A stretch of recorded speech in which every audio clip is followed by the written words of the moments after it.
The man stood on the edge of the cliff, with only a wooden plank as his support. John watched the passing geese and began to ponder. He smiled slightly at his companion. The two of them tacitly started collecting wooden planks and cutting down trees. These peculiar actions attracted the attention of the villagers. In the eyes of the villagers, crossing the abyss seemed like a dream. But the two brothers were willing to believe that hope lay on the other side. They pieced the planks together one by one, then tied the support point to a dead tree. Next, they tied a boulder at the other end. As the boulder fell, the first section of the suspension bridge was completed. Although its length was less than a tenth of the entire cliff, they were happy with this small success. Next, Anderson excitedly pulled out a signal gun to announce their success to the world. When the signal gun exploded, the villagers came running to cheer for them. However, this was just the beginning. The road ahead was still long, and they needed more effort. The next section of the bridge required canvas to stabilize it. But just as everything was going smoothly, difficulties were about to arise. Distant dark clouds and lightning heralded an impending storm. But the unfinished suspension bridge couldn't withstand the storm. However, they decided to confront fate. As the storm approached, they dropped their axes, and the canvas beside the bridge instantly opened. With the help of the strong wind from the storm, they lifted the suspension bridge just in time. They put on their backpacks and sprinted with all their might. In such a fierce storm, the villagers ran to safety shelters one after another, except for a girl who was still worried about John and his companion's adventure. Suddenly, lightning struck the suspension bridge, igniting a fire instantly. The bridge swung wildly, and planks kept falling off. The tree supporting point was about to break in the storm. The girl, disregarding her own safety, rushed over. She wanted to use her meager strength to help John and his friend reach the unreachable shore. But her strength was too weak,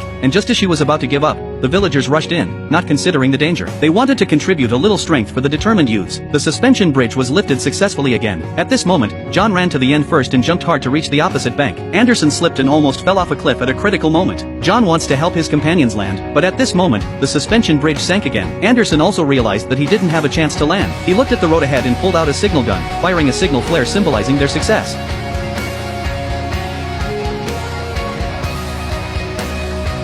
At this moment, hope spread out, making the villagers believe that there was no abyss that couldn't be crossed in this world. All we need is the courage to face difficulties and be willing to take a chance.